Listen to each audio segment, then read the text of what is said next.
জাতীয় বিশ্ববিদ্যালয় ভর্তি সংক্রান্ত 2023 সনের আরও একটি গুরুত্বপূর্ণ আপডেট নিয়ে তোমাদের সঙ্গে হাজির হয়েছি। আজকে আমরা আলোচনা করব 2023 সনে যারা এইচএসসি পরীক্ষা দিয়ে অনার্সে ভর্তির জন্য আবেদন করবে, কবে তোমাদের আবেদনের তারিখ শুরু হবে এবং কিভাবে তোমরা আবেদন করতে পারবে এবং আবেদন করতে কি কি যোগ্যতা লাগবে এবং কোন সিস্টেমে আবেদন করলে তোমাদের আবেদনটা সুন্দর এবং সঠিক নিয়মে হবে, সেই বিষয় নিয়ে আজকে আলোচনা করব। সেজন্য এই পুরো ভিডিও জুড়ে থাকতে হবে আমাদের সঙ্গে, আর তোমাদের সঠিক ইনফরমেশনগুলো তোমরা নিয়ে নিতে পারো। চলে যাচ্ছে আজকের ভিডিওর মূল টপিক, জাতীয় বিশ্ববিদ্যালয় ভর্তি 2023 আপডেট। জাতীয় বিশ্ববিদ্যালয়ে স্নাতক সম্মান প্রথম বর্ষে ভর্তিতে এবারও কোনো পরীক্ষা নেওয়া হবে না। এসএসসি ও এইচএসসি সাময়িক ফলাফলের ভিত্তিতেই এবার জাতীয় বিশ্ববিদ্যালয়ের অধিভুক্ত কলেজে প্রথম বর্ষে শিক্ষার্থী ভর্তি করা হবে বলে বিশ্ববিদ্যালয় কর্তৃপক্ষ জানিয়েছে। ফলে এবার কোনো ভর্তি পরীক্ষা হচ্ছে না। বিগত দিনে যেহেতু করোনার কারণে ভর্তি পরীক্ষা হয়নি, এবারও সেই সিস্টেমে ভর্তি পরীক্ষা নেওয়া হচ্ছে না। এবারও ঢাকা সহ বড় বড় বিশ্ববিদ্যালয়গুলোর সঙ্গে সমন্বয় করে ভর্তির আবেদন নেওয়া হবে। জাতীয় বিশ্ববিদ্যালয়ে এই বিষয়ে বিশ্ববিদ্যালয়টির বক্তব্য হচ্ছে, শিক্ষার্থীরা যাতে সেশন জটের কবলে না পড়তে হয় সেজন্য দ্রুতই ভর্তি প্রক্রিয়া শেষ করা হবে। জাতীয় বিশ্ববিদ্যালয় কর্তৃক শিগগির ভর্তি পরিচালনা কমিটির সঙ্গে বসে ভর্তি আবেদন প্রক্রিয়া দিনক্ষণ নির্ধারণ করা হবে। এর আগে প্রায় সব পাবলিক বিশ্ববিদ্যালয় ভর্তি প্রক্রিয়া শেষে জাতীয় বিশ্ববিদ্যালয়ে ভর্তি শুরু হতো। এতে যারা পাবলিক বিশ্ববিদ্যালয়ে সুযোগ পেত না তারা সহজেই জাতীয় বিশ্ববিদ্যালয়ে ভর্তি হতে পারত। কিন্তু 2020 সালে দেশের করোনার প্রাদুর্ভাব শুরু হলে প্রায় 2 বছর বিশ্ববিদ্যালয় বন্ধ ছিল। সেজন্য সব পাবলিক বিশ্ববিদ্যালয়ের ভর্তি পরীক্ষা পিছিয়ে গিয়েছে।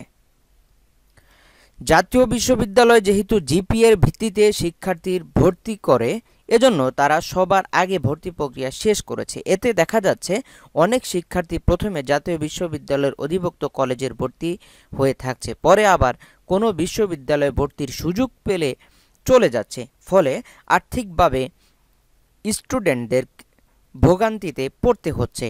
অনেক শিক্ষার্থীকেই এই ভোগান্তির শিকার হতে হচ্ছে।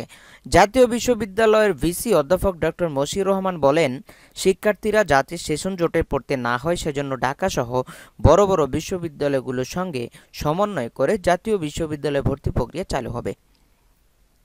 ভর্তি পরিচালনা কমিটির সঙ্গে বসে ভর্তি আবেদন প্রক্রিয়া দিনক্ষণ নির্ধারণ করা হবে বলে তিনি জানান।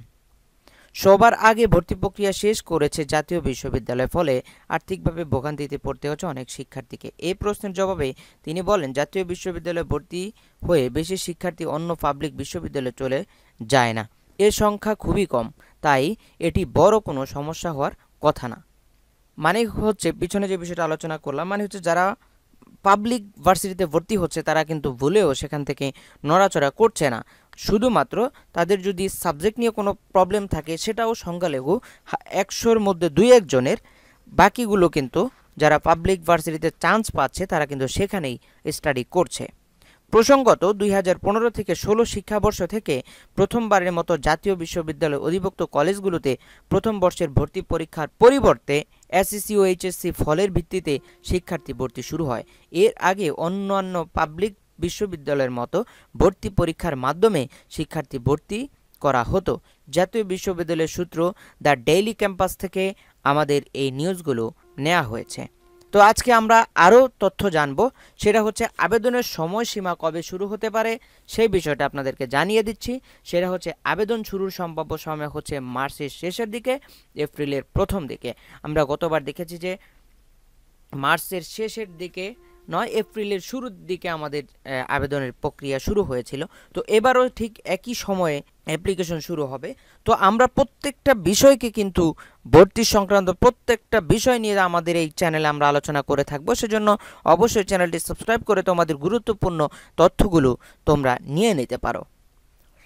এরপর হচ্ছে প্রাথমিক আবেদন করার পরে প্রথম মেধা তালিকা প্রকাশ করা হবে, দ্বিতীয় মেধা তালিকা প্রকাশ করা হবে। তারপর হচ্ছে যারা কোটা ভিত্তিক আবেদন করেছেন তারা কিন্তু কোটা মেধা তালিকায় তাদের রেজাল্ট প্রকাশিত করা হবে। জিপিএর ভিত্তিতে 250 টাকা আবেদন ফি প্রাথমিক লেভেলে 250 টাকা নেওয়া হবে। এরপর হচ্ছে যারা প্রথম এবং দ্বিতীয় এবং তৃতীয় কোটা কোনোটাই তোমরা চান্স পাওনি অথবা চান্স পেয়ে ভর্তি হতে পারোনি, তাদের জন্য রয়েছে রিলিজ স্লিপ। এখন কথা হচ্ছে প্রথম যখন তোমরা আবেদন করবে তখন তোমরা শুধুমাত্র একটি কলেজে আবেদন করতে পারবে এবং সর্বোচ্চ তোমরা 15টি সাবজেক্ট সেখানে পছন্দ করতে পারবে। 15টা সাবজেক্ট দেওয়ার ক্ষেত্রে তোমরা যেমন যারা সায়েন্স আর্টস কমার্স রয়েছে তারা কিন্তু করতে পারবে, মানে হচ্ছে সাবজেক্ট অনুযায়ী। অনার্সের তো অনেক সাবজেক্ট রয়েছে, এই সাবজেক্ট অনুযায়ী তোমরা 15টি সাবজেক্ট দিতে পারবে। আর হচ্ছে একটি কলেজ প্রাথমিক পর্যায়ে দিবে, তারপর হচ্ছে রিলিজ স্লিপ প্রকাশ করা হবে তোমরা যদি চান্স না পাও অথবা ভর্তি হতে না পারো, সেজন্য তোমাদেরকে দেওয়া হবে প্রথম রিলিজ স্লিপ। আর প্রথম রিলিজ স্লিপে তোমাদেরকে 5টি কলেজ পছন্দের জন্য চুজ করা হবে। এরপরে ফলাফল প্রকাশ করা হবে, তাতেও যদি তোমরা প্রথম রিলিজ স্লিপে চান্স না পাও তাহলে তোমাদের জন্য দেয়া হবে দ্বিতীয় রিলিজ স্লিপ, সেখানেও তোমরা 5টি কলেজ পছন্দ করতে পারবে। তো আমরা আজকে দেখব কোন যোগ্যতার ভিত্তিতে তুমি ভর্তি হতে পারো, সেটা আজকে আমরা আলোচনা করব এবং আসন সংখ্যা কীরকম রয়েছে। আসন ও আবেদনের যোগ্যতা, মানবিক বিভাগে 2019-20 শিক্ষাবর্ষে যারা পরীক্ষা দিয়েছো তোমাদের এসএসসির সেশন হচ্ছে 19-20, এখানে তোমাদের রেজাল্ট লাগবে 3.5, আর হচ্ছে এইচএসসিতে তোমাদেরকে দিতে হবে 3.0, অর্থাৎ মানবিক বিভাগে ভর্তি হওয়ার জন্য তোমার এসএসসিতে পয়েন্ট লাগবে 3.5 এবং এইচএসসিতে তোমার পয়েন্ট লাগবে 3.0। ইকুয়াল করলে আমরা এটাকে 6.5 দেখি, কিন্তু এখানে যেহেতু ইন্ডিভিজুয়ালি দুইটা পরীক্ষা আলাদা আলাদাভাবে দেওয়া হয়েছে তাহলে তোমরা সেইভাবেই চিন্তা করতে হবে। তারপর হচ্ছে ব্যবসা শিক্ষা আর হচ্ছে বিজ্ঞান, দুইটার জন্য সমান। এই দুটো দেখো হচ্ছে এসএসসিতে 3.5 এবং এইচএসসিতেও 3.5। যদি তোমরা এই রেজাল্ট না পেয়ে থাকো তাহলে তোমাদেরকে চলে যেতে হবে মানবিকে। ব্যবসা শিক্ষা থেকে তোমরা মানবিকে যেতে পারবে এবং বিজ্ঞান থেকেও তোমরা মানবিকে যেতে পারবে, কিন্তু মানবিক থেকে বিজ্ঞানে আসতে পারবে না। তবে মানবিক থেকে অন্যান্য সাবজেক্টে যাওয়ার সুযোগ বেশি একটা পাওয়া যাচ্ছে না। তোমরা বিজ্ঞান থেকে এবং ব্যবসা থেকে মানবিকে ইজিলি যেতে পারবে। তো তোমরা যারা আমাদের এই ভিডিও দেখে তোমাদের ভর্তি সংক্রান্ত বিভিন্ন তথ্য পেতে চাও এবং ভর্তি সংক্রান্ত সঠিক নিয়মগুলো জানতে চাও, তারা অবশ্যই আমাদের চ্যানেলটি সাবস্ক্রাইব করে আমাদের সঙ্গে স্থায়ীভাবে থাকতে হবে। আমাদের সঙ্গে থাকলে তোমাদের অনেক উপকার হবে এবং তোমাদের উপকারী ভিডিওগুলোই আমরা আমাদের চ্যানেলে প্রকাশ করে থাকি। এবং তোমরা যারা এসএসসি এবং ইন্টারমিডিয়েট পাস করে বাসায় বসে আছো, তোমরা আমাদের চ্যানেল থেকে কম্পিউটার প্রশিক্ষণের যেই ভিডিওগুলো দেয়া আছে, আমাদের টোটাল একটি কোর্স করা আছে, এই কোর্সটি তোমরা আমাদের ভিডিও আকারে দেখতে পারো এবং আমাদের একটি প্রশ্ন দেয়া থাকবে, সেই প্রশ্নের উত্তর দিতে পারলে তোমরা আমাদের প্রশিক্ষণ নিচ্ছ, সেই প্রশিক্ষণ থেকে তোমরা একটি সার্টিফিকেট পেয়ে যাবে নন গভর্নমেন্ট। আর কেউ যদি গভর্নমেন্ট সার্টিফিকেট নিতে চাও তাহলে অবশ্যই আমাদের এখানে এসে সশরীরে কারিগরি বোর্ডে পরীক্ষাটি দিতে হবে।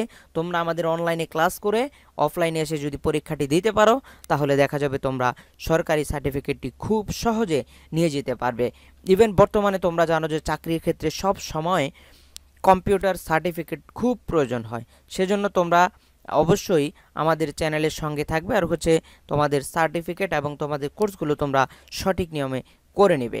তো যারা ইতিমধ্যে আমাদের চ্যানেলটি সাবস্ক্রাইব করেছো তাদেরকে অসংখ্য ধন্যবাদ, আর যারা এখনও চ্যানেলটি সাবস্ক্রাইব করোনি চ্যানেল সাবস্ক্রাইব করার অনুরোধ রেখে এ পর্যন্ত শেষ করছি। আল্লাহ হাফেজ।